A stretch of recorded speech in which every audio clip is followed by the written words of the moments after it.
Hello guys, today we're here at a local pub, English pub, here in the city of Aalborg. This is John Bull Pub, and I'm here with Nikolaj Madsen, who is the current bar manager here. And Nikolaj, can you shortly tell us a little history about John Bull Pub? Well, the John Bull Pub started 15 years ago by the current owner. He won in the lotto, the Danish lotto, and bought this place and had it for the first 10 years around there. Then he put his interest into other things and leased it out for a few years, and now he's back with a vengeance. So we just celebrated the 15-year anniversary this summer. So. Oh, cool. Yeah. So it's basically always been a bar focusing on, like, probably well at first English. Yes, it was very traditionally English to begin with, the first in Aalborg of the kind. And over the years the concept have changed a bit. It's still an English pub, but we try to do a little bit broader selection of beer than just the English one now. So I got a good selection of Belgian beers, and we just tried out this past half year with beers from United States, from the smaller breweries over there.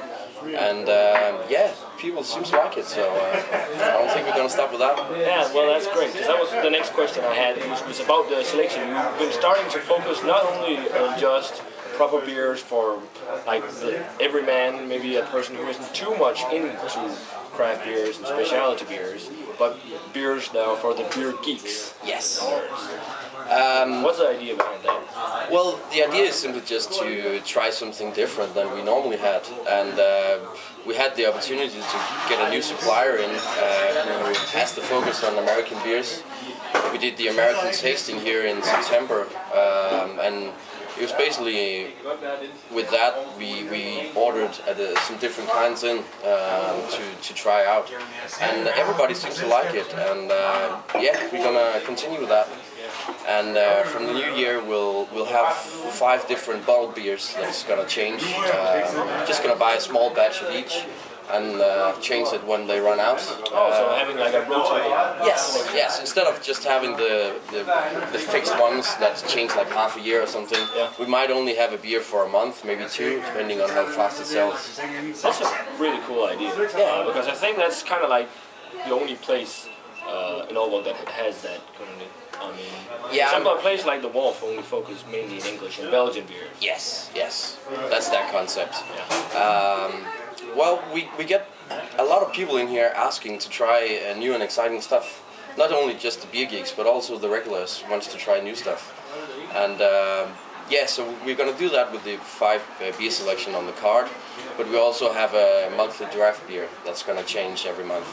And we're going to try and do some Danish microbreweries, some Mikkeller, some Evil Twin, and of course some of the American ones. We already had some success with that. So, yeah, the Southern Tier, for example, you had on. That was a really nice beer. Yeah. And the Brewdog Porter, Alice Porter, was a really nice success in here as well.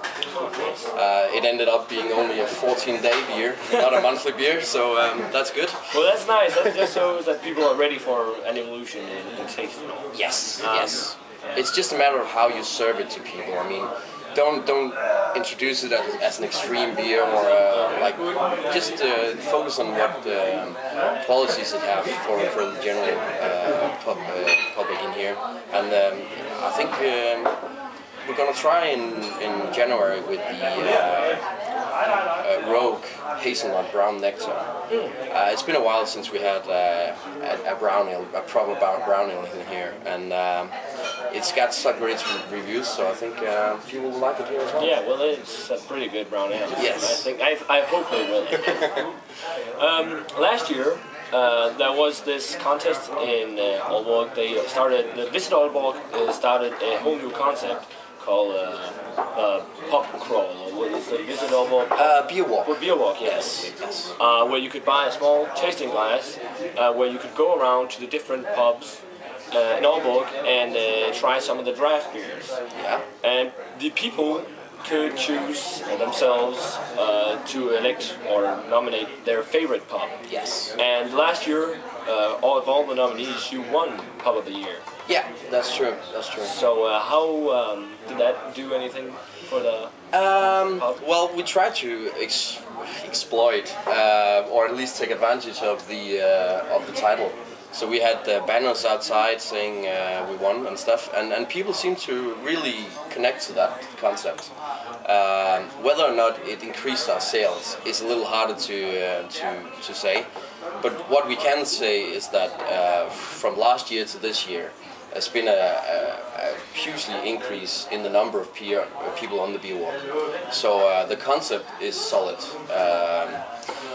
Whether or not the title gives us anything, it's of course a good marketing tool. But yes, that's basically it. That was also what I thought. Yeah, you had gotten some more customers that way. I'm sure we have, but it's not like we're gonna ask everybody whether or not it's because of that. So we talked to a couple of people, and everybody has seen it in the media. So it's a good way of getting the name out there. Yes, definitely. So just a kind of a cheeky question. What do you think about the fact that Søgaardsbrygghus won this year?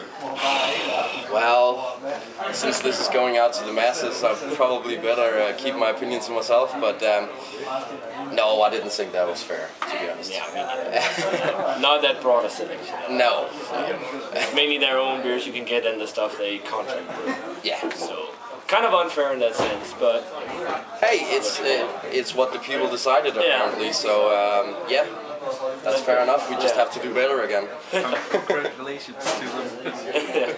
Congratulations to them and to you guys, of course too. But just a little more personal question. What is your involvement with craft beer and specialty beers? How did you get interested in that? Ours light beer, but the interest only started after I started in here. And about 3 years ago, I started being in charge of finding new beers for the pub. And in that context, I got to taste a lot of beers the beer suppliers come with. And it just evolved from there. Started out liking mostly Belgian beers, actually. Got that from my dad. And well, you know, the more you taste, the more taste you gotta have in the beer, and the more extreme they get. And yeah, it kind of catches on. It does, it does. So it just grew from there. And yeah, now we try to bring it to the people who are in the pub as well. A little funny beer, the not so common beers you don't find so many places. So yeah. Well, that is quite nice because there isn't really many bars getting the more funny, different beers. No, I think that's a mistake. I think a lot of the places here in Aalborg are traditional in the sense that they don't think the people here in town are ready for it.